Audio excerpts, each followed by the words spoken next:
minutes before I get started. This is what we'll need today to get the most out of the webinar, so please check that out and get ready for what we're going to go over today, which is our DIY trauma healing techniques. How to do it yourself, stop being dependent on a therapist or other people, and I'll have 6 techniques to go over today along with my free ebook. So go ahead and get some water, get a notebook, a pen, a mirror or a phone for a great Carl Jung trauma healing technique that we're going to go over today. If you have a quiet place to lay down, that'll be helpful.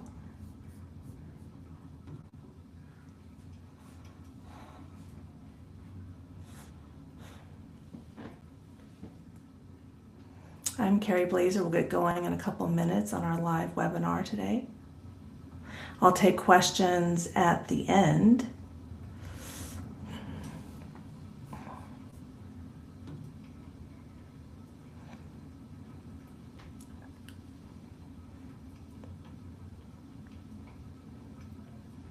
We'll get going in a couple of minutes, and I'll take questions at the end after I go over my presentation for all the DIY trauma healing techniques that you can use. Get yourself outside, prescribe some nature therapy, get a new diet, a new exercise routine, and learn how to self-reflect, learn how to transform your emotional wounds into personal wisdom. I'll give it one more minute and then we'll get going. And this is what you're going to need today.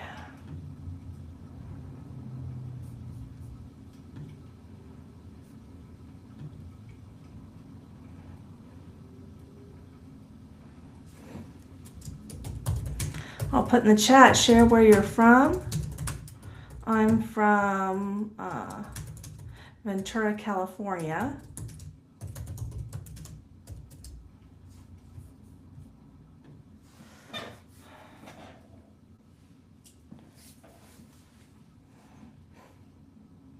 Okay, I'm going to go ahead and get going.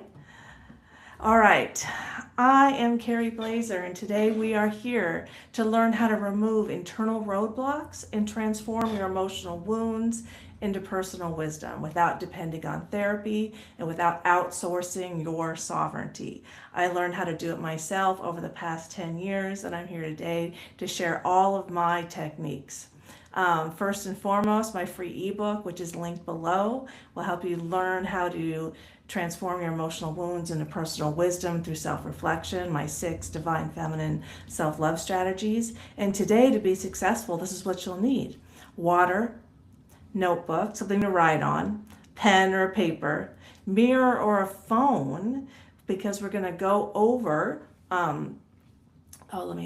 we're going to go over a Carl Jung exercise, and we're going to go over a Carl Jung exercise to learn how you can self-reflect without needing therapy, without relying on anyone else, for free. But before we begin, 3 agreements. 1, this work requires presence, not multitasking, not passive listening. That's why the pen and the paper are instrumental to success. 2, you take accountability for your problems in order to transform your life, meaning that if you have challenges in your life, the only one who can change your life is you. No one else brought this upon you. No one else did this to you. No one here is a victim, which takes me to number 3. You are not a victim. You take responsibility for your emotions, your emotional challenges. If you have challenges having self-control in public with civil discourse, that's a you issue and not an other people issue. And this is the approach that I take to trauma healing. So important. This training works best when you take notes, you stay engaged, and you ask real questions of yourself mostly. Why was it necessary for you to have all those failed relationships? What do you need to learn? Why was it necessary for you to have a difficult childhood like I did? What did you need to learn?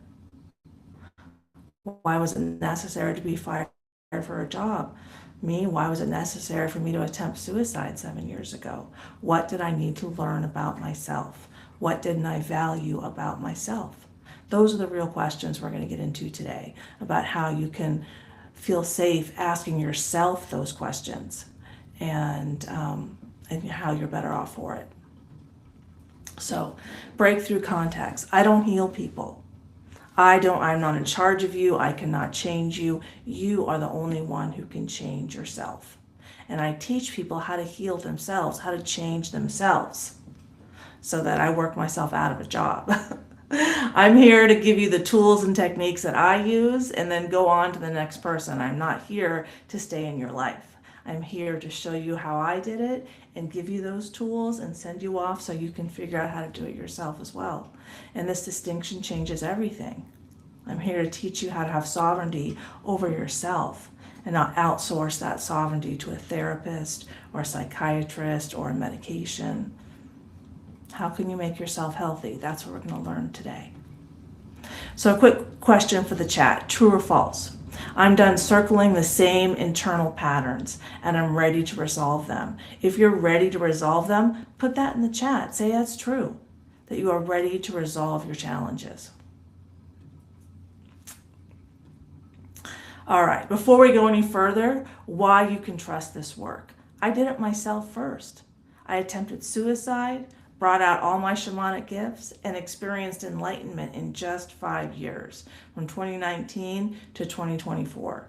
I had a very traumatic childhood, including rape and my mom was an alcoholic, my dad was a workaholic. And through that, I still went on to get a master's degree in East Asian Religious Studies. And I got married. I have 3 grown children. So I've been through it. I've traveled around the world and I've been in various relationships, and I understand how hard life is and how difficult it is to hold yourself to account for your challenges. And the only reason I know that is because I did it myself first. I take a multidisciplinary approach to healing trauma because everyone needs to learn and hear it in a different way. Some people respond to the wisdom, some people respond to the knowledge, some people respond to both. I am grounded in neuroscience, psychology, shamanism, cardiology. We're going to get all into that in a minute. And it's been used with military, FBI, first responders. I tried it out on some different people to see how it worked. And my core insight. You are a soul operating a nervous system. And we're going to use an Albert Einstein quote to get into this deeper in a few slides. Albert Einstein said that the field is the sole governing agency of the particle. The field meaning the energy field, the particle meaning the body, or the field meaning the soul, and the particle meaning the body. And if you don't know how to operate it, it will operate you. And here's an example. Before the past 5 years, when I really understood how to dive into myself and transform my wounds into wisdom, I didn't know how to apologize. I didn't understand that I feared all men. I didn't understand why I had so many failed relationships. I didn't understand why I had accepted such poor treatment on so many occasions and didn't know how to stand up for myself. I didn't understand. My soul was operating me, and I lacked self-awareness. And today we're going to get into how you can be aware about how your soul is operating you. And then once you learn how to operate your soul, well, then you're in business. Okay, so let's be honest about today. I'm going to share my multidisciplinary sources of wisdom and knowledge. We're going to do a deep dive into how I healed from my childhood trauma. I'm going to explain how to implement my self-love strategies into your life, and that's the free ebook link below. I'm going to reveal my recommendations for other DIY trauma healing techniques, because all of these techniques, how to surf the waves of life, how to go into your emotional pain and out of your emotional pain, is something healthy families teach children naturally. But there's so many unhealthy families right now. We're busy putting money and convenience ahead of health and well-being. And this is what happens. 40 to 60% of children do not have a secure attachment to self, meaning that they are mentally ill. and about the same in the adult population in America. I mean, that's significant. And I did most of my healing on my own, but I did go to other people. So at the end, we'll go over, if you want more assistance from me, how you can come to me for help. So we're going to go over 6 free DIY trauma healing techniques, and I'll probably throw in a 7th if we get to it. We'll learn today. And the first one is my free ebook, my 6 Divine Feminine Self-Love Strategies. And I think 3 of them have a physics experiment showing the wisdom and the knowledge. Like one is the universe is a mirror. And the wisdom says, the universe is a mirror showing me myself in every moment as a constant feedback loop for self-improvement. Knowledge says we attract what we are through energetic resonance, meaning a vibrational match. And I'll show you the physics experiment in a few slides. I'm going to go over my recommendations for daily healing, things that I used over the past 11 years to heal. I'm almost 56. I started healing on my 45th birthday when my mom passed away. My YouTube channel. I have a meditation shamanic drumming video that's pinned at the top that you can use every day if you'd like to. That's for free. I have tons of videos discuss how to heal from trauma. I have about my history and how I got to where I am today. We're going to learn Carl Jung's mirror exercise, a Lakota star feeding exercise that was studied by Johns Hopkins. And this exercise, the research showed that it processed trauma 6 times faster than talk therapy alone. And then my recommendations for other professionals. So you can trust my work because I rely on my intuition, my soul, and my soul was born of the quantum field, so it houses all the wisdom and knowledge in the universe, just like your soul. Psychology, cardiology, epigenetics, neuroscience, family medicine, laws of physics, shamanism, mysticism. Because what I learned that when something's true, it's true in multiple places, and that's how you know you can trust it. When something's true in multiple places, like the universe is a mirror, showing me myself in every moment as a constant feedback loop for self-improvement, there's the wisdom, knowledge. We attract what we are through energetic resonance, meaning a vibrational match. They are born of the same truth from the quantum field. That's what I mean. Something is true. It's true in multiple places. Shamanism. And so I'm going to start here because on my 45th birthday, my mom passed away. And that was the day my intuition said, Carrie, accept your intuition, accept your psychic gifts, shamanism. And it's time to heal from your childhood trauma. And my book is titled My Inner Heroine, Exploring Feminine Pain.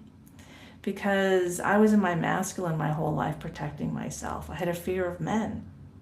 So I had to, my subconscious was ruling me because I was unaware. I lacked self-awareness.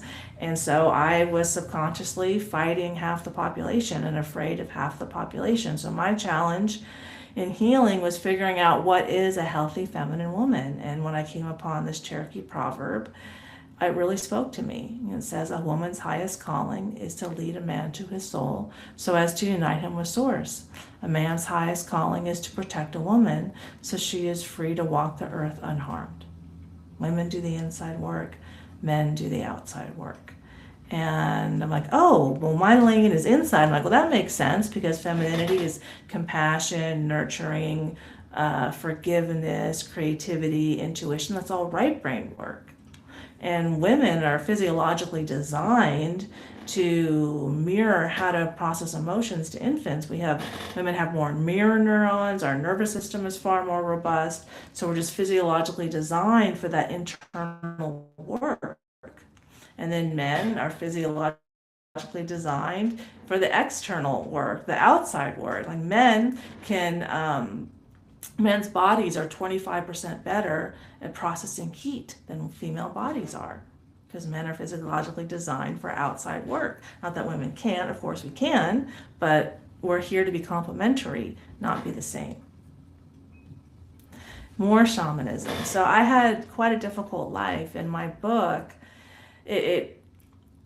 the focus, it starts 11 years ago, but it quickly goes to when I attempted suicide in 2019, and then how I healed from that, and I started attracting men into my life, and they were a mirror to my wounds. Like, they're really the way I learned that the universe is a mirror. And I didn't go on a date with any of them. 3 I met at yoga, hot yoga. 1 I met online, and 1 I met online. I helped him and his best friend, and then they all led me back to my guy from my childhood.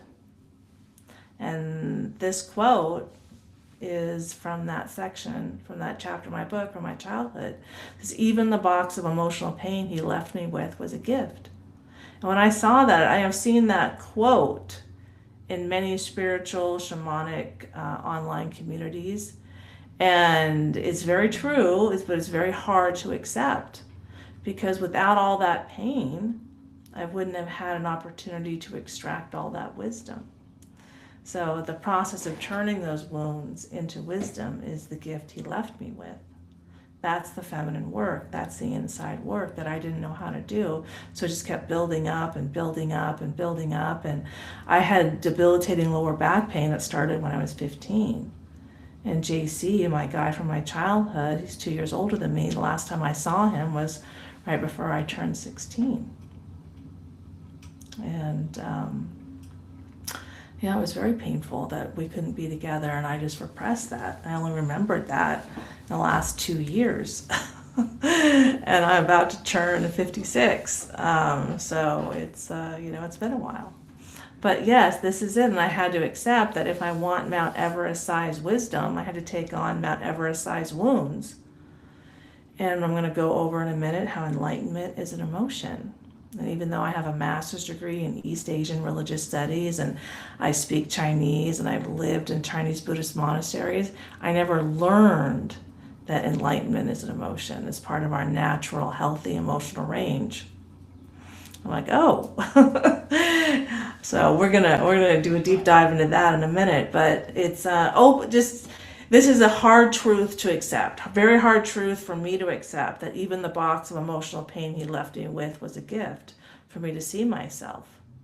That as the feminine, I didn't know how to process emotions. I didn't know how to help him process his challenging emotions from his challenging childhood. I didn't know. I had to learn.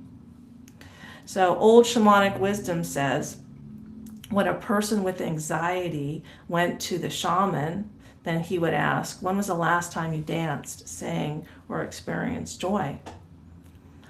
And this is wisdom, not the knowledge. But why is this wise? Well, the field is the sole governing agency of the particle. So when the field is happy, the particle is happy. I mean, I'm generalizing, right? So when you dance, you sing, or experience joy, that puts joy in your field and then helps you with the anxiety you're experiencing in your body. It helps you recalibrate your nervous system.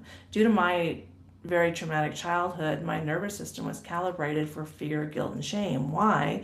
I did not know how to process my emotional pain, so I repressed it. And my 35 years of debilitating lower back pain, that's in my womb. That's femininity, right?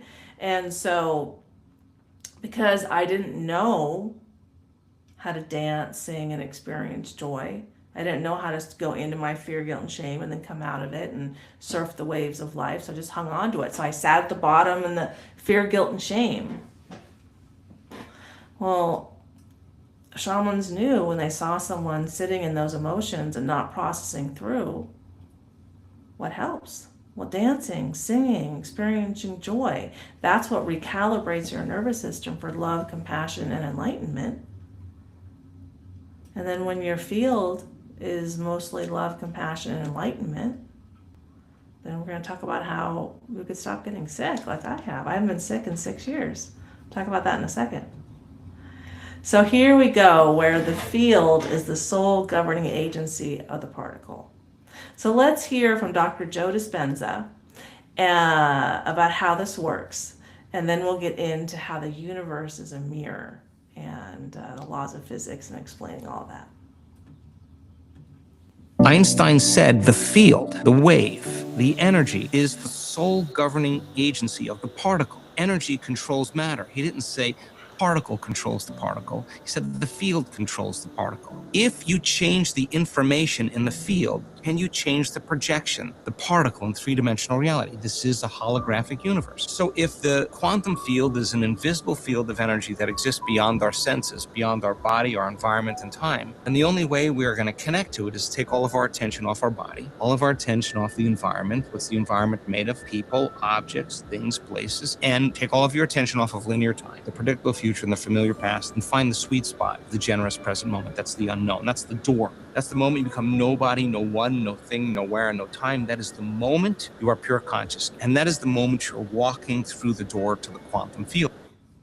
So Dr. Joe Dispenza has an incredible story. He's a neuroscientist. He healed his own fractured spine, and now he specializes in helping other people heal from trauma, from their childhood trauma. And the reason he says, take all of your attention off of outside of yourself. The universe is a mirror. We live in a holographic universe. So all the attention you're putting outside of yourself is also you. And the awareness comes when you withdraw all of your projections back into yourself and you create wholeness within yourself. Then you approach life in a much more balanced, grounded, emotionally mature way. But today we have an epidemic of people blaming other people for their challenges, and we're going to get into how that works here in a second about the universe as a mirror. So how does a holographic universe operate? The universe is a mirror showing me myself in every moment as a constant feedback loop for self-improvement. So I found the map of consciousness after I experienced enlightenment for the first time 2 years ago.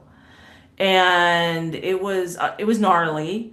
I was in great shape, about 20 pounds less than I am right now. Hot yoga 6 days a week. And it lasted for 3 days. And my chair for 3 days is vibrating super high.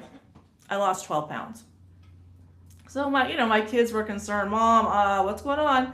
And anyway, so when I found this, I'm like, oh, enlightenment is an emotion like love and courage and anger and fear and guilt and shame. Like, oh, wow. And then I learned over here on the left about the different hertz, that enlightenment, you vibrate between 700 and 1,000 hertz. I'm like, well, that explains why I lost 12 pounds in 3 days, because I was vibrating so high.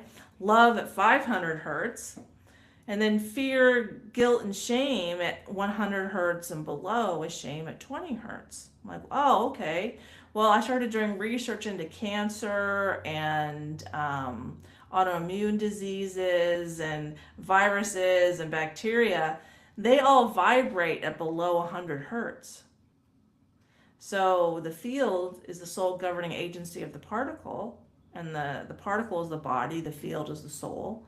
The body is a mirror to the soul as well. So when the body's sick, the soul is sick. It's about 90% of our diseases are caused by inflammation. What causes inflammation? Well, when the soul has tons of fear in it and don't know how to process that fear, and that's constantly being communicated through the heart up to the brain, because the heart sends about 90% more signals to the brain than the other way around, and then the neurological structure in the heart is more complex than the brain. Makes sense, the soul, heart, emotion, then the brain. So fear in the soul, fear in the heart communicates to the brain all day long, fear, fear, fear. So then the brain keeps releasing cortisol, fight or flight. Well, an overabundance of cortisol in the bloodstream keeps sugar high in the blood. Well, that drives inflammation.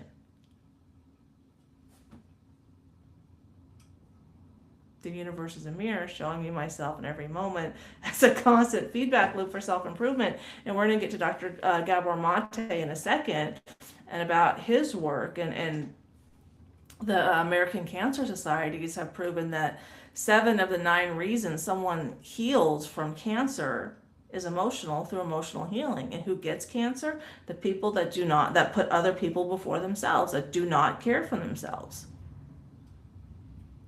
Right. So let's get into this experiment and see how this works. How does resonance work? So this physics experiment first is going to show us two prongs. One prong is 512 hertz and one prong is 440 hertz. When the 512 hertz, the 440 doesn't even move, doesn't even notice. But when they're both 440, when the first one moves, that moves the other one. So here's an example how you can apply this to yourself. Let's say that you have 40 hertz of selfishness inside of you, and your 40 hertz of selfishness starts moving. Well, that's going to move the 40 hertz of selfishness and all the people around you. So the people that respond to you, let's say you perceive selfishness in other people, that is your soul showing you the selfishness inside of yourself. When you perceive beauty inside of someone else, that is your soul showing you the beauty inside of yourself. So all of the negative that you perceive in others is your soul showing you the negative inside of yourself. Think about that. Let's look at the physics experiment.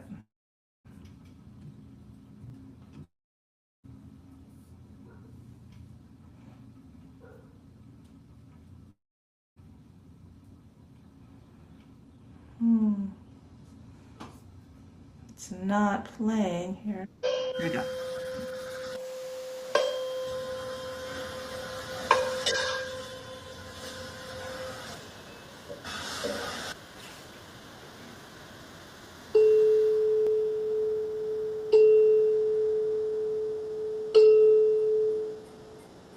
So you see that when it's the same frequency, that's when you see the movement. Rumi, mysticism, what you seek seeks you. It's exactly that, the observer effect in science. You know, if they're going to say, oh, we're going to observe how fast this energy moves next to me, well, how does my energy impact that energy? That's the observer effect. So let's get into cardiology and neuroscience. Cardiology says that the heart invites blood into motion through coordinated twists and releases. It creates an energetic vortex. So we're going to see in a minute, we're going to watch two videos, one of how the heart is a vortex, and the second one how blood flows in the embryo before the heart is formed, because it naturally flows in a spiral. We're going to lean on Nikola Tesla. If you want to understand the secrets of the universe, think in terms of energy, frequency, and vibration. This is why it's so important to learn how to operate your soul. That's an internal locus of control. Because our heart's a vortex, and you can't, like a black hole, you can't command a black hole. So be direct with the mind, but coy with the heart. Because you cannot be, it's based on the laws of physics. You're not going to get anywhere being direct with a black hole. You got to throw the energy in and see what comes out. That's coy. See what resonates. So blood naturally flows in a spiral. Spiral systems adapt where linear systems break. Allow movement without rupture. They allow movement without rupture. It is the most energy efficient and turbulent reducing way to move matter. Heart coherence equals a regulated nervous system. And so what I mean by heart coherence is that the nervous system in the heart is balanced, is not in fight or flight. And where is the nervous system in the heart communicating with? Your soul. Heart and soul, right? And our souls communicate via emotions. So physicists have proven that we have energy bodies, we have souls, and they're all connected through our heart spaces. And that's our intuition. We're all talking, and then our souls are born of the quantum field, so we have all the wisdom and knowledge in the universe. Just as humans, we don't always listen. I'll give you an example. Bears in Florida. You can go on YouTube and look up bears, Florida, and hurricanes, and you see that they climb trees 24 hours before a category 5 hurricane hits. Like I saw one with 5 bears in one tree, and they all live through it. But what do humans do? We're sitting at our houses on the ocean. Bring it, you know? What? Because we're not listening to our intuition. We rely on religion instead of our intuition. And I won't get into a deep dive in that today, but Think about it. Do you have an external locus of control? Do you fear God? And because you fear God, are you in fear? But when you move that internal locus of control, we're made in the image of God, that the kingdom of heaven is within us. That's inner authority. More like early Christianity. So neuroscience and psychology. Let's listen to Dr. Andrew Huberman about cancel culture and where he believes we should all focus to create a more civil society. What we need to do is start to figure out how we can, I think, especially for the next generation of kids, how to teach them to regulate their nervous system so that they recognize that pulse of adrenaline as placing them in a compromised position. Like, we have to leverage the idea that being able to hear and listen hinges on the ability to be calm. So therefore, the ability to be calm is crucial to hearing and hearing and listening is crucial to our advancement as individuals and as groups. The problem is everyone's been trying to do this backwards. They've said we all have to get along. We have to cancel culture. We all have to, listen to one another. And I think, again, we have to start from the inside. We have to teach it physiologically. Now, I don't have a master plan on how to do that, but one of the reasons I'm here and one of the reasons I'm, teaching neuroscience on Instagram and not just in my laboratory is until we can learn to regulate the self, I don't think we're going to get where we want to go as a culture. And I agree with him. Until we learn to regulate the self, we're not going to get where we want to go. So let me switch tabs and share this one instead. Now we're going to learn how the heart is a vortex from Dr. Tom Cohen. And then we're going to watch how the heart forms in the embryo before we get back into my presentation and go over my ebook and how you can implement that into your life.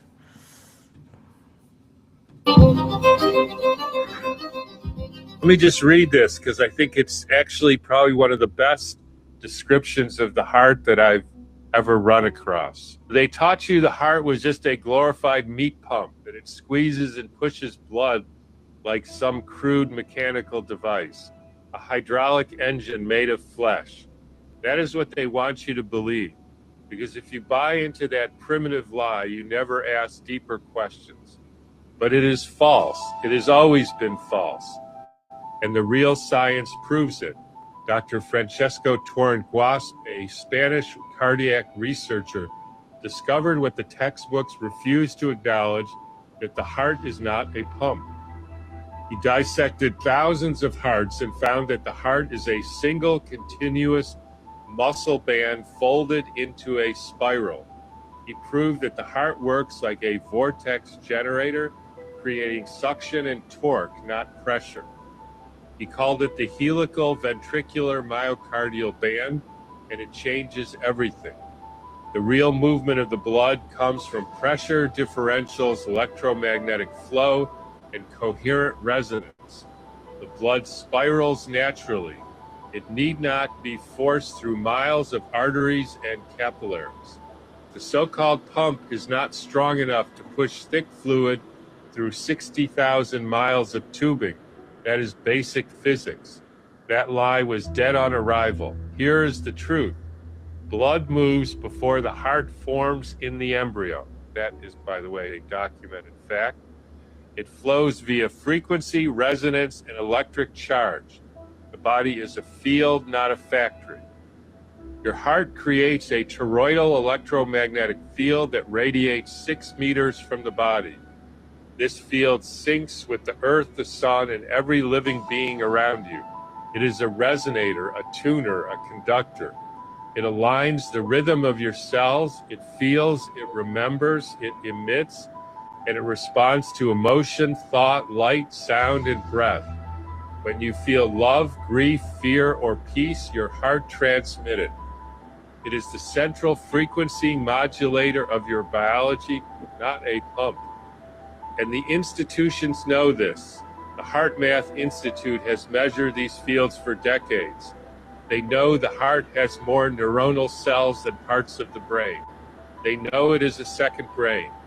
They know coherence in the heart transforms the entire nervous system.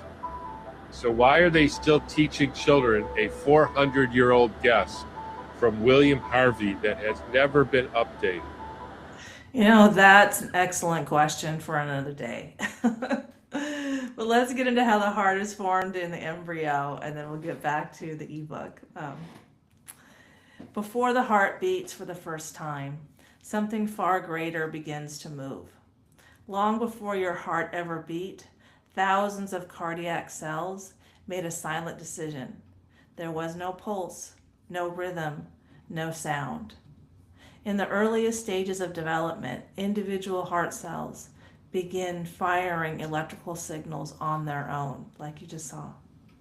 Then something remarkable happens. They synchronize. Separate impulses align into one coordinated electrical wave. That wave triggers the first contraction, the first heartbeat, the beginning of a rhythm that can last a lifetime, because the field is the sole governing agency of the particle. The field meaning the energy field. The particle meaning, in this situation, the cardiac cells. Well, let's get back to my presentation. And Carl Jung, he's my favorite psychologist, talks a lot about projection. But here he's talking about creating wholeness. As we just learned, that the nervous system in the heart creates coherence, nervous system coherence. That it creates, that when you have nervous system coherence, that means that you've calibrated your nervous system for love, compassion, and enlightenment instead of fear, guilt, and shame. That means that your soul spends far more time in love, compassion, and enlightenment instead of those lower vibrating emotions, fear, guilt, and shame. But we need the fear, guilt, and shame to show us ourselves, the imperfection. Let's learn from Carl Jung. There is no light without shadow, and no psychic wholeness without imperfection. To round itself out, life calls not for perfection, but for completeness.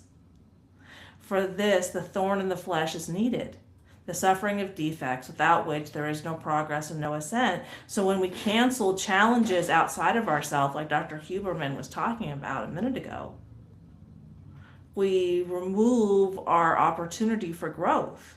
And we come here to grow. We're souls having a human experience, and we come here to have opportunities to expand our emotional range.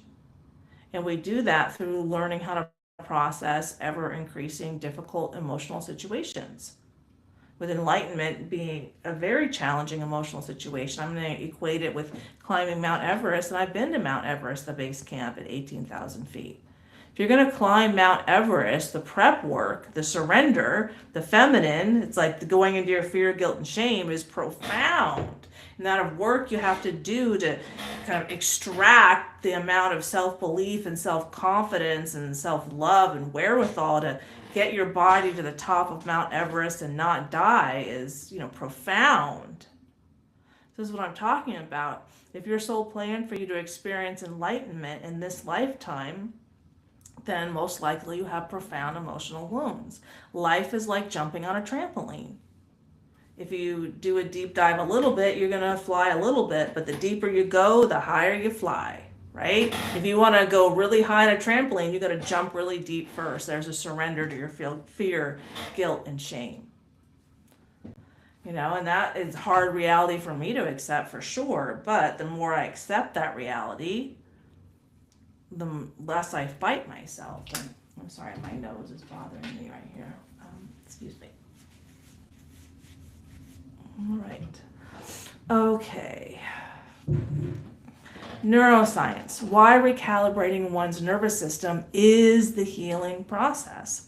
So, recalibrating the nervous system heals trauma by shifting the body from a chronic survival-based fight or flight if fear is constantly being communicated from your soul to your heart, to your brain, and the cortisol and the inflammation, then there's your kind of trophic cascade of disease inside your body.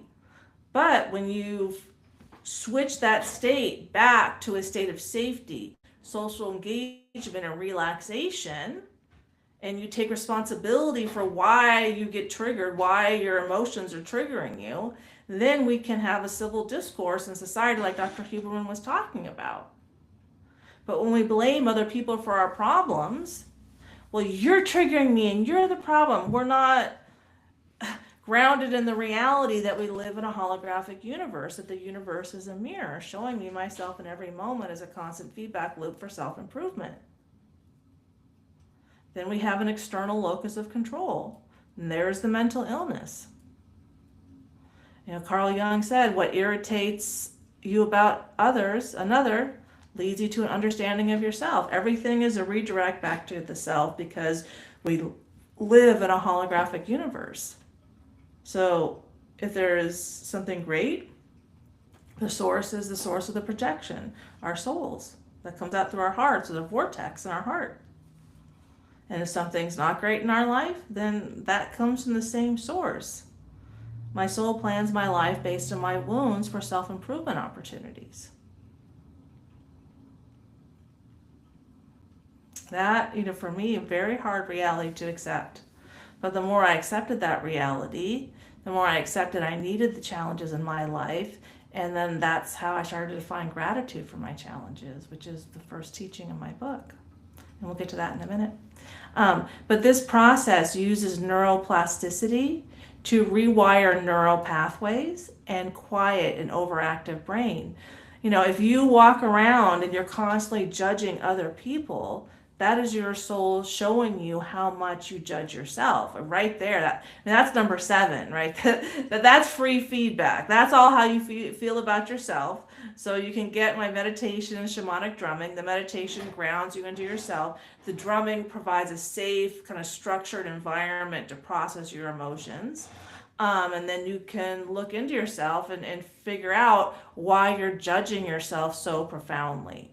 And I remember it was about 9 months after I found inside myself that I feared all men. 9 months later, I killed the terrorist in my head, say, that was constantly telling me I'm a bad person.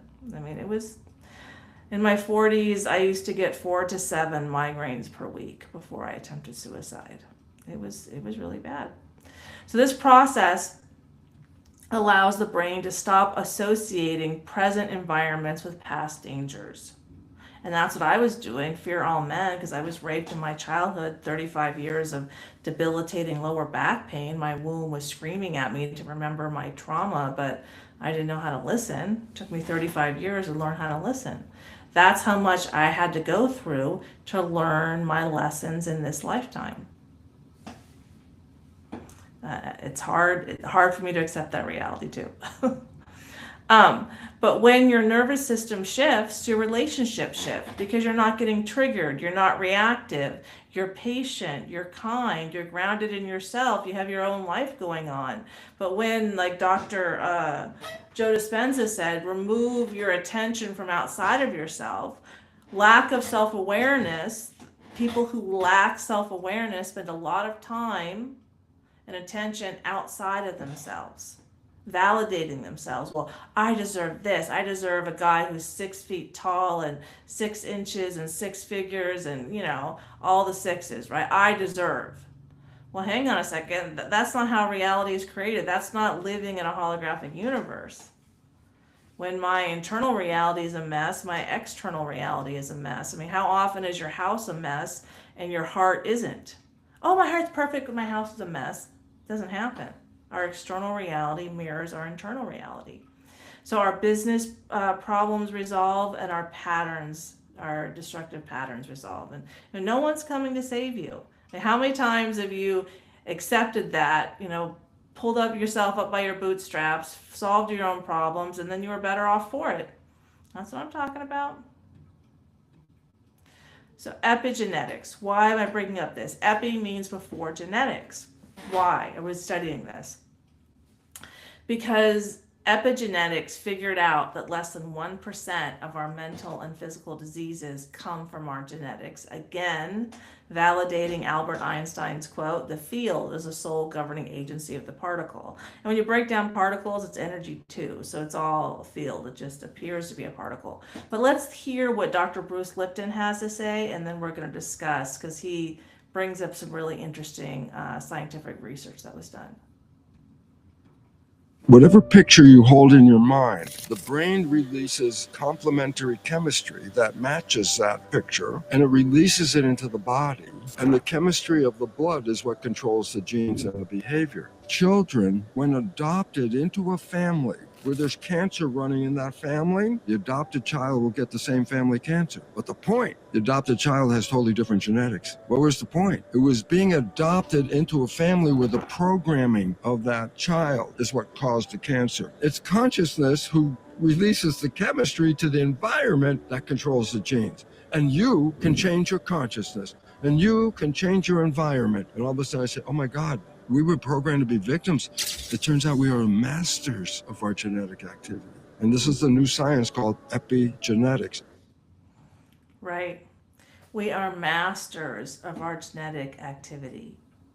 And I want to bring up Dr. Gabor Mate. He's a family medicine practitioner who specializes in how childhood trauma impacts adults. And so this is what he has to say. When people do not know how to say no to others in order to prioritize their own physiological needs, the body will say no for them in the form of disease, such as cancer. And this is what they find time and time and time again. Who gets cancer? The people pleasers, people who put other people before themselves. Why? Because in their childhood, they had a ton of problems. They were unable to be authentic and express their own needs, like myself, or they get punished for it. And so they learn to put family and community before themselves. They're working from an inverted love hierarchy. I used to believe that I'm the problem. So I used to try to be nice to other people, proving that I'm a nice person, but that's not how reality works. We live in a holographic universe. So what my heart, my soul was communicating, I'm the problem, I'm the problem, I'm the problem. And so that's how people experienced me, because that's energy doesn't lie. That was the energy I was living in.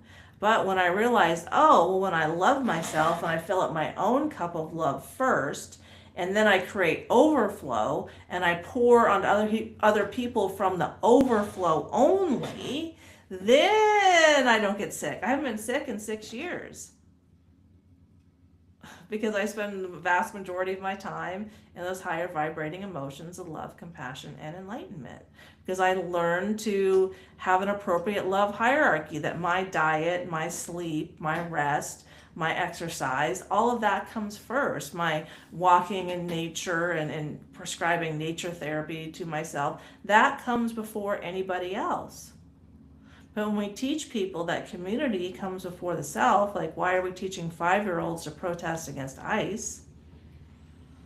That's just an anomaly, but that's, I would say, doesn't come from a healthy human being, taking a 5-year-old to protest the government. They don't even know how to love themselves yet. They're still working on number 1, so why are we tasking them with number 5? See what I'm saying? But let's hear from Dr. Gabor Mate about how this happens, that people do not know how to learn how to say no as a child. What happens to a child where the attachment need is not compatible with the need for authenticity? In other words, if I'm authentic, my parents will reject me. If I feel what I feel and express what I feel and insist on my own truth, my parents can't handle it. And parents convey those messages unconsciously all the time. Not because they mean to, not because they don't love the child, not because they're not trying to do their best, but because they themselves are suppressed or traumatized or hurt or stressed. And what does the child do with that? Well, if I give up my attachment for the sake of authenticity, I lose my relationships on which my life depends. Therefore, there's no question. What becomes suppressed is our authenticity, our emotions. And then we become 25 and 30 or 35, 40, and we don't know who we are. Oh, sorry about that. I thought I'd pull up another video from Dr. Mate, and he explains what happens when we don't take it seriously, that children need to have a healthy attachment with the parents, and they need to be able to express themselves in authentic ways as children, to individuate in a healthy way. And that's a Carl Jung perspective. Dr. Mate uses Carl Jung a lot. So let's watch this video because it really helps us understand how all this works. And it's been very helpful for me to watch this from Dr. Mate. An addiction is a complex psychological, physiological process, but which manifests in any behavior that a person enjoys, finds relief in, and therefore craves in the short term, but suffers negative consequences in the long term and doesn't give up despite the negative consequences. So craving pleasure, relief in the short term, negative consequences in the long term, inability to give it up. Now, notice I have said nothing about substances. I said any behavior. So it could be related to cocaine, crystal meth, heroin, fentanyl, marijuana, nicotine, alcohol, whatever. Could also be sex, gambling, internet, relationships, shopping, eating, work, extreme sports, working out, pornography, any number of human activities. So I said any behavior. Now, the official definition of addiction, according to the American Society for Addiction Medicine, is that this is it's a primary brain disorder. It arises in the brain, largely due to genetic reasons. This is how they see it. And I say that's just not true. The other popular idea about addiction is that it's a choice that somebody makes, that people choose to be addicted, which is what the legal system is based on. Because if people are not choosing, what are we punishing them for? And although I think the medical definition is closer to the truth, I don't see it as genetic. It's a genetic disorder, and I don't see it as a primary brain disorder. So let me perhaps show you why, if that's okay. A human being has two fundamental needs, apart from the physical needs, in infancy, in childhood. One is for attachment. Now, attachment is the closeness and proximity with another human being for the sake of being looked after, or for the sake of looking after the other. Now, human beings, as mammals, and even birds, are creatures of attachment. We have to connect and attach because otherwise we don't survive. If there's nobody that's motivated to take care of us, to attach to us that way, and we're not motivated to attach to others, we just can't survive. One interesting thing is that the endorphins, which are the body's internal opiate chemicals, which heroin and all the other opiates resemble, they help to facilitate attachment. So if you take infant mice and you knock out their endorphin receptors so they don't have endorphin opiate activity in their brain, they won't cry for help and separate from their mothers, which would mean that they would die in the wild. And which goes back to what happens in childhood when there's stress and trauma, these endorphin systems don't develop. And then when people do heroin, it feels like a warm, soft hug to them. They feel love and connection for the first time. That's why it's so powerful. But so we have this need for attachment, without which obviously the human infant, who's the most helpless, the most dependent, the least mature of any creature in the universe at birth, cannot survive without the attachment. And that attachment relationship, given that we have the longest period of development of any creature, well into adolescence and beyond, attachment is not a negotiable need. But we have another need, which is authenticity. Now, authenticity, auto the self, means being connected to ourselves, just knowing what we feel and being able to act on it. So that means our gut feelings. So let's look at how human beings evolved. For hundreds of thousands of years, and for 100,000 years or so of this species existing on Earth, how did we live? We didn't live in cities and houses and so on. We lived out there in the wild until very recently in human existence. Now, just how long do you survive in the wild if you're not connected to your gut feelings? Not very long. If you start using your intellect instead of your gut feelings, you just don't survive. So that's a powerful survival need as well. So attachment is a survival need, authenticity is a survival need. But what happens if your authenticity threatens your attachment relationships? For example, as a 2-year-old, you get angry because you didn't get that cookie before dinner. But your parents can't handle anger because they grew up in homes when there was rageaholicism, and they're terrified at the very expression of anger. So they give you the message that good little kids don't get angry. The message you receive is not that good little kids don't get angry, but that angry little kids don't get loved. Because your parents are now sullen, they won't look at you, they talk to you in a harsh way, you're not getting loved. Not experiencing love at that moment. Now, but you gotta stay attached. Guess what you're gonna suppress? The authenticity every time. And this is how we lose connection to ourselves and to our gut feelings. So that, strangely enough, that very dynamic, which is essential for human survival in a natural setting, not becomes a threat to our survival in this more modern setting, where to stay authentic is to threaten attachment. And so we give up our authenticity, and then we wonder who the hell we are and whose life is this, and who. Just like he was saying in the last video that we watched. Let me change. When I found that video, and he so clearly explained how addictions are formed, and I'd never been addicted to porn or had a drug addiction, but shopping, eating, complaining, things that I felt attached, I felt connected to something, helped me feel better in the moment. But then I spent too much money, or I ate too much food, or I overgave to people. I definitely focused on momentary happiness and not long-term happiness. And this is what Carl Jung has to say about the same phenomenon. When people cannot be authentic, what happens? And we have a loneliness epidemic right now. That loneliness does not come from having no people about one, but from being unable to communicate things that seem important to oneself, or from holding certain views that others find inadmissible. Carl Jung. All right, let's keep going here. Another Carl Jung quote. This is my favorite Carl Jung quote.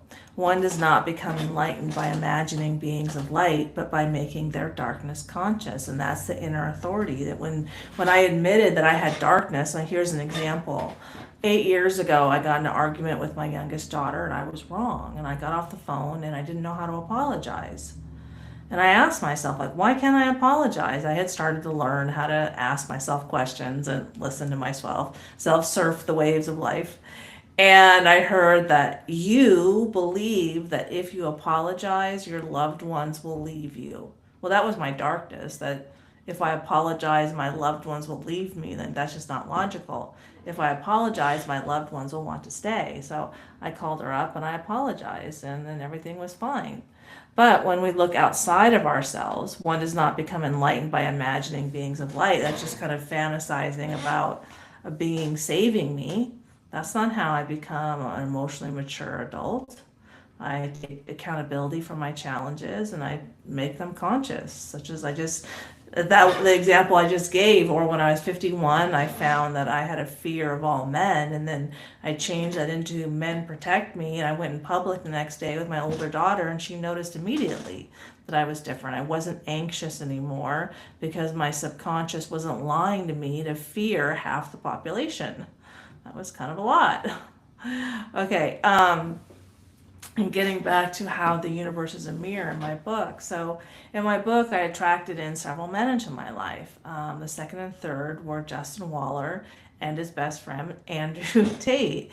And I started a relationship with Justin over Instagram on DMing 2 months before Andrew's takedown started. And so when I wrote my book about how I learned to heal from my childhood trauma, I thought that this quote about projection would be so great about Andrew Tate. But the universe is a mirror, showing me myself in every moment, right? So one way that Justin and Andrew are a mirror to me, that I have, there's 6 heroes in my book, and we have 7 chakras, and I'm the heart, so I'm the 7th. So the first one is Tim in the book, and he really opened me up. We were talking for 2.5 years at yoga. Then Justin's my third eye, my intuition. I trusted my intuition to reach out to Justin Waller. He's 16 years younger than me, can have whoever he wants. Like, why do you want me, right? And Andrew is my throat, my third chakra, my communication. And before I put all these pieces together about a year ago, so this is like 3 years ago, Andrew's soul came through to me and said that my voice is louder than his. And then showed me this vision of him standing behind me. And then there were all these huge movie screens around us. And basically he was saying that he had my back when I go public. And he was my throat. And, you know, Andrew Tate knows how to talk. But if you get triggered by Andrew Tate, then potentially you have a sexual abuse wound. You have a rape wound. You have childhood trauma. And so he's showing you yourself. And take it as that. But let's read the Carl Jung's quote about projection. If you imagine someone who is brave enough to withdraw all of his projections, like Dr. Joe Dispenza said, you take your attention off outside of yourself and bring it back to the self, then you might get an individual who is conscious of a pretty thick shadow. Such a man has saddled himself with new problems and conflicts. He has become a serious problem to himself, as he is now unable to say they do this or that, they are wrong and they must be fought against. Such a man knows that whatever is wrong with the world is in himself. And if he only learns to deal with his own shadow, he has done something real for the world. He has succeeded in shouldering at least an infinitesimal part of the gigantic unsolved social problems of our day. And I'll give you an example of me and my older daughter. When she was 5 weeks old, I got bacterial pneumonia and spent 2 weeks on a ventilator in ICU with bacterial sepsis. I went back to work when she was 3 weeks old in January because I didn't care for myself. I was putting money and convenience before health and well-being, and so my body said no for me because I couldn't say no to myself, right? Like we learned from Dr. Mate a minute ago. And so I almost died. And so we have that trauma between us. She was an infant, and all of a sudden mom's gone. Mom's gone, and she internalized that as an infant, mom's dead. So last year with all the ICE raids, she's liberal. We live in Southern California, so I was liberal most of my life. First time I voted Republican was 2024. And so in 2025, she was getting super triggered that mothers and children were being torn apart. Mom, but ICE are taking the mothers away from the kids, and they're, you know, they're taking, this is so terrible, Mom, ICE is terrible. I'm like, okay, well, I see what's happening, but they're illegal aliens, so they're not, they're not supposed to be here. She's like, yes, but they're tearing apart families, and that's just terrible. I said, okay, so, I'm not triggered by this event. Why are you triggered by this event? Using the universe as a mirror, wisdom, why did my daughter get triggered over mothers and children being torn apart? That is her soul showing her herself. Why does she have an authority wound? Oh, her dad yelled and screamed at me that I was selfish and left me home alone the day I was admitted to ICU. So she has a lot of unhealed trauma, and what she's attracted to outside of herself is what is showing her herself. And now is ICE right or wrong? That's a whole other story. But why is she so against authority? Why does she get so triggered when people who are here illegally are being sent home? Why is that?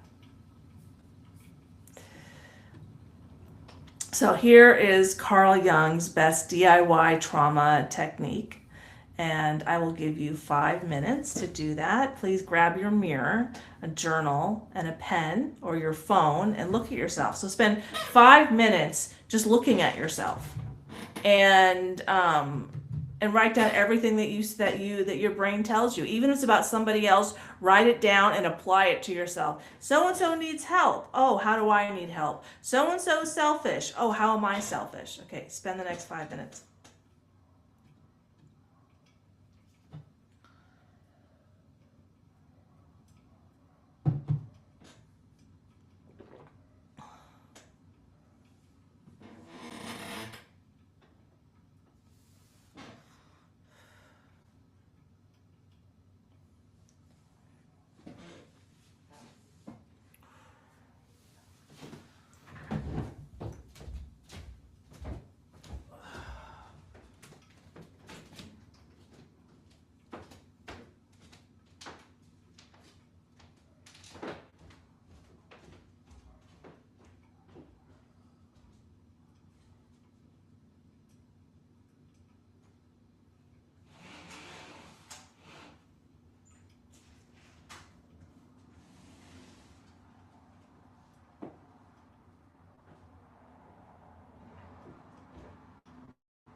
Okay, I hope you got a lot of information about yourself because you can use it.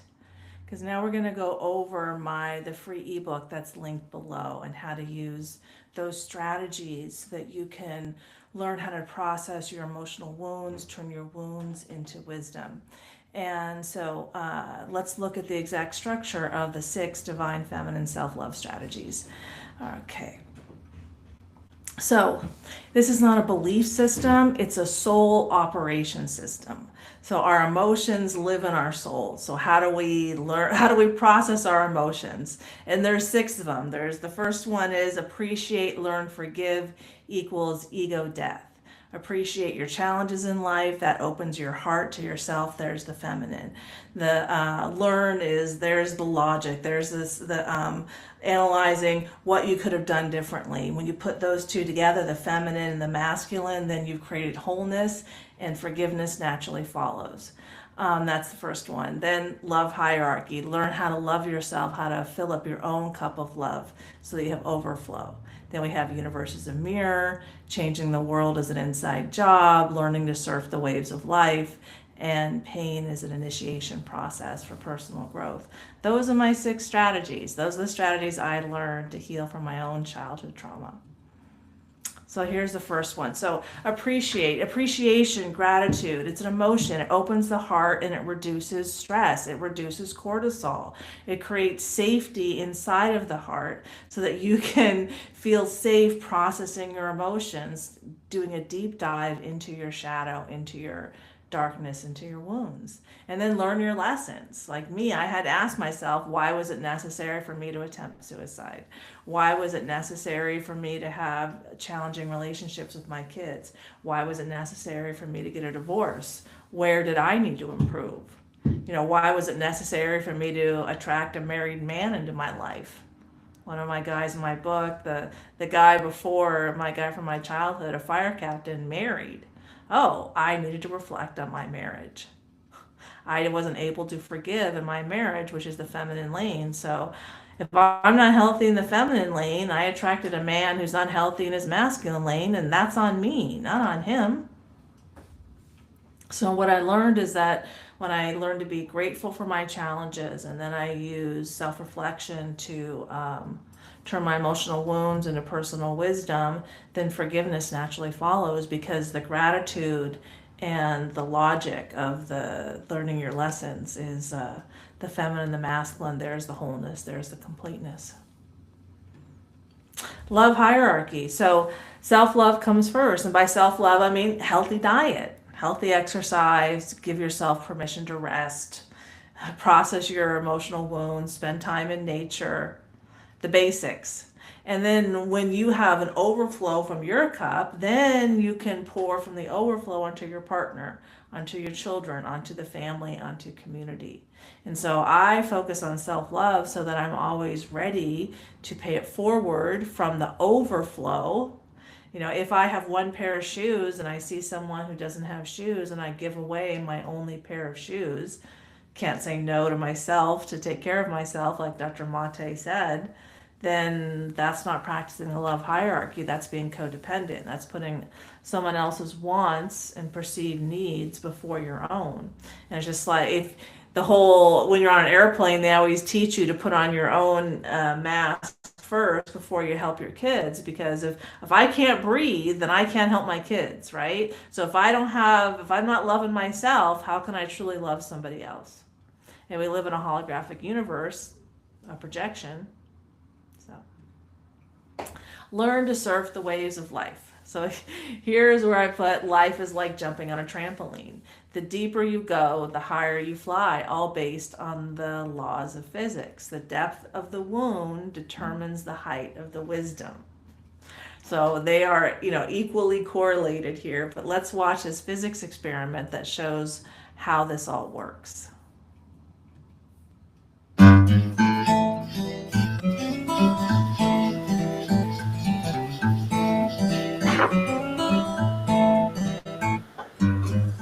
Hello, I'm Bruce Shane, and today in Homemade Science, I want to go back and revisit the high road, low road track. Now, I did a previous video on this, and I had so many questions and comments, I thought it would be worthwhile to go back and do a few more demonstrations on it. and take a closer look. Now, this is a classic physics problem where we have two tracks that start at the same position and end at the same position, but their path from one side to the other is completely different. Now, these balls are able to roll down the tracks, so the question is, if I were to release them simultaneously, which track would get the ball to the opposite side the quickest?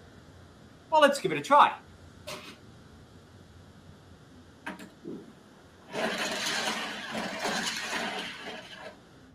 So the shortest distance between 2 points is not necessarily the fastest.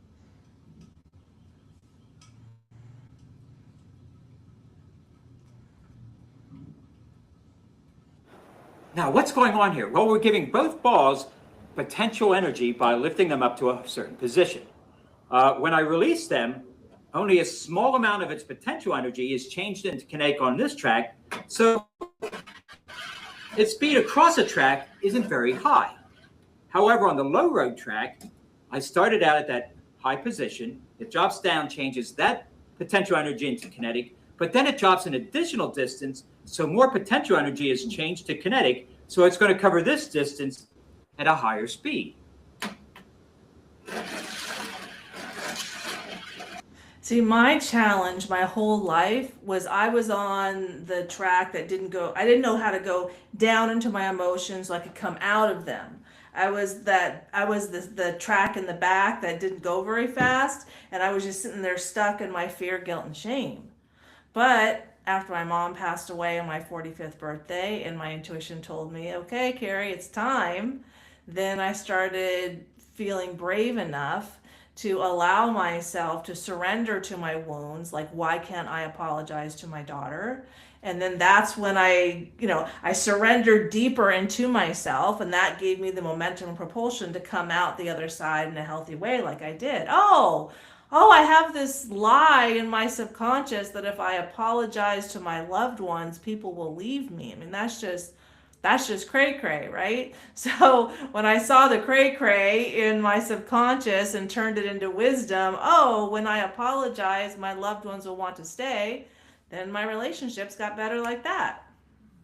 But I was in my late 40s. That's how my soul planned my life. I needed to be in that much pain to be ready to gain this much wisdom. The universe is a mirror. We've already gone over this one, but again, it's that the universe is a mirror showing me myself in every moment as a constant feedback loop for self-improvement. So when you're outside or thinking of somebody else and the judgment starts in your brain and you're projecting it onto other people, stop yourself. Get out a pen, get out a journal, a piece of paper, and write it down. And then address it and ask yourself, how am I selfish? How am I, misogynist? How am I a fat phobe? How am I a transphobe? How am I these things that I'm projecting onto other people? Except that we live in a holographic universe.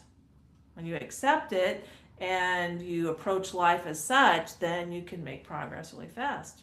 Knowledge says we attract what we are through energetic resonance, meaning a vibrational match. And this is how self-awareness forms, one step at a time. Changing the world is an inside job. We live in a holographic universe. So if you want the projection to change, you have to change where the projection comes from, and that's your soul. Your external reality is a reflection of your internal reality. Your external experience is shaped by the wounds and wisdom stored in your nervous system, and your nervous system is programmed from your soul. The field is the soul governing agency of the particle. So let's see how this works. Okay, we're the 3 slides. Okay, so and we have a physics experiment. You've heard the wisdom. You are the summary of the 5 people you hang around most.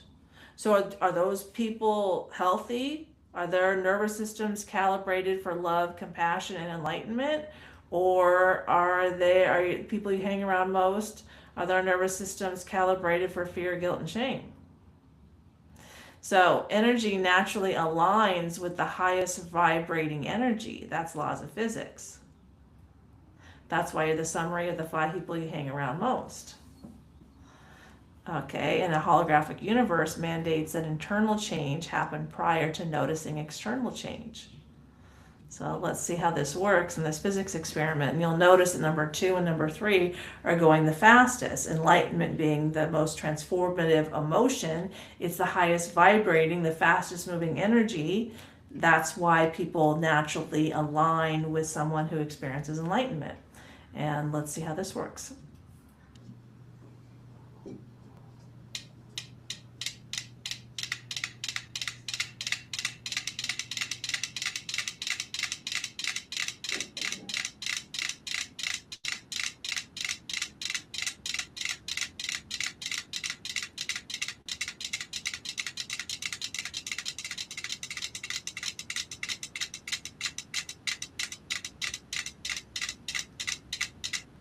So that's how it works. You just the metrodome, the second and third were the fastest ones, so the other ones naturally align with the fastest ones. And that's just based on the laws of physics. So the more time you spend with my ebook, in my YouTube videos, if you want to buy my book or have a session with me, the faster you will transform your emotional wounds into personal wisdom. So pain is an initiation process to personal growth. We have to surrender to our fear, guilt, and shame. That's the downward on learning to surf the waves of life. And then we gain the momentum necessary to climb our next mountain. There's the masculine. The surrender goes first, there's the feminine, and the masculine acts. Like a woman used to drop their handkerchief, and then the man could decide what to do. The feminine goes first, then the masculine acts. So, it happens when something challenges you and you're forced to meet yourself honestly. Difficulty isn't punishment, it's what builds resilience, and that's what builds resilience in their nervous system as well. So children that are taught how to process their emotions, when they had an emotion, their parents sat with them and helped them move through their emotion, that creates resilience, and those people can go through really challenging times. So they've done studies, if you send 100 people into battle, only 20 will come out with PTSD. Why? Those are the people with unresolved childhood trauma. Those are the people that never learned how to process their emotions. Not that it wasn't extremely difficult for everyone, but the other people, they learned to process their emotions. They went home, they got support, processed their emotions, went on with their life, and didn't hang on to it and get super triggered and have it destroy them. Initiation is simply learning how to move through challenge without collapsing, avoiding, or turning against yourself. That's how maturity forms, and that's the final skill. So self-care strategies. First, learn Reiki. I learned Reiki. Every Reiki weekend that I had, I processed so many emotions. I'd let go of so much crap. Exercise. I did hot yoga. So for men and women are different. We're opposites. We're complementary. We're not here to be the same. So the most cortisol reducing, testosterone producing exercise for men is chopping wood. So what you want to do is when you chop wood, vocalize your pain. The chopping is the masculine, the communication is the feminine. Women, your most kind of feminine hormone producing, cortisol reducing activities are walking and gentle yoga. We're different. Healthy diet, you can Google that as well. Nature. Walk barefoot in nature, hug a tree. As we saw when the heart is a vortex, our energy fields connect with the sun and the earth. When our energy fields connect with the earth and the free radicals in the earth, that reduces cortisol in the body, reduces inflammation. And studies show now that nature therapy, just walking in nature, is far more effective than mental health medications like SSRIs. Start a gratitude practice. You can do a meditation every day. You can write why you're grateful, 3 things you're grateful for every day in your journal. Start somewhere. You can Google that for free. Meditation and shamanic drumming. So meditation benefits. You go from fight or flight, there's the cortisol, there's the fear, to rest and digest. Well, 90% of your mental health comes from your gut. So if you're constantly in fight or flight and your digestive tract is getting pummeled, because then your mental health, then you're not healthy. Improved heart rate variability, emotional regulation, lower blood pressure, reduced cortisol, less inflammation, better emotional stability and cognitive function, drumming benefits. So drumming is that structure. There's the masculine, and it helps you go into your theta brainwave for creativity and insight. Kind of that's the theta wave, is you let go of everything else outside of you and just drawn back to yourself, to your heart, to your soul. Meditation is theta wave. The nervous system regulation by inducing rhythmic entrainment with the beat. So the beat, boom, boom, boom, boom, boom, boom, boom, boom, boom, boom, boom, boom, helps you feel safe. It's like you can go into your feminine, go into your water, because the beat is providing the structure, the masculine. Helps access memory networks to release emotional pain, reduce pain by releasing natural opiates, just like Dr. Mate was talking about. The endocrine system. So here is my meditation and drumming video. And I think I have the same shirt on today as I did there. And that's the pinned to the top of my YouTube channel. Also educational videos, healing tips, spiritual humor, all for free, my YouTube channel. And here's a Lakota DIY trauma healing technique called star feeding. So Johns Hopkins studied this, and they saw that because they were engaging the masculine, the action, and the feminine, the communication, both sides of the brain, of the nervous system, the feminine and the masculine, that created heart coherence healing 6 times faster than talk therapy alone. That's why it's so important to put the action together with the communication. So you can gather stones representing the pain, you can write on pieces of paper, you can do it different ways, but here's an example. Carry the stones to the river represents emotion, the stones represent the masculine. Release them one by one while speaking your pain out loud to the water. And then keep the last one as a reminder that grief was witnessed, not erased. So the reason you want grief to be witnessed, because it reminded you that you learned, that you processed pain, that you learned from it. You went through a challenge and you came out better for it. It might hurt, but you're a more emotionally mature human being because of it. So why work with me? Trauma, healing, and enlightenment coaching. You are the summary of the 5 people you surround yourself with. And if you surround yourself with me, the ebook, my YouTube channel, working with me personally, there's many ways for you to do that. You will benefit from my regular enlightenment experiences. I'm in and out of enlightenment every week. You'll receive the wisdom and knowledge gained from my 10 years of personal healing work, almost 11 now, I need to change that. My methods save money in the long run because I'm teaching you how to do it yourself so you don't have to spend money on therapy. You'll become independent in your emotional processing, helping you individuate, helping you reparent yourself by recalibrating your nervous system for love, compassion, and enlightenment instead of fear, guilt, and shame. If you felt resonance during this training that wasn't emotion, that was soul level alignment called resonance. It's energetic alignment. That's how you know this is relevant without needing convincing. And what's included in a private session, you get a private client session, it's 2 hours. There's one for an hour, but most of them are 2 hours. Meditation, shamanic drumming, and you're going to learn how to interact with your shadow to recalibrate your nervous system. Learn how to turn your emotion, make your darkness conscious, as Carl Jung would say. Transform your emotional wounds into personal wisdom. And we'll go over how to apply the strategies to your specific internal blocks, and you'll get a video recording of the session for ongoing use. And with every purchase, you get a free 2-hour session to give to any first responder or military. 2 of the men in my book are decorated Fire Academy instructors. So when I was writing my 6 Divine Feminine Self-Love strategies, I really focused on how it could be easily accessible for first responders. How can firefighters on the way home from a trauma use these techniques and to help them process their pain? So I wrote it with them in mind. So there's 3-tiered pricing. First, you have your 2-hour deep insight session or pattern recognition session, and a 2-hour integration session. So 4 hours for $2,997, or a 2-hour pattern recognition session for $1,997, or a 1-hour pattern recognition session for $1,297. And if you'd like to get the 2-hour pattern recognition session and the 2-hour deep the integration session for $2,997. You can use this QR code to purchase it, and that will take you through the process of setting up your first appointment.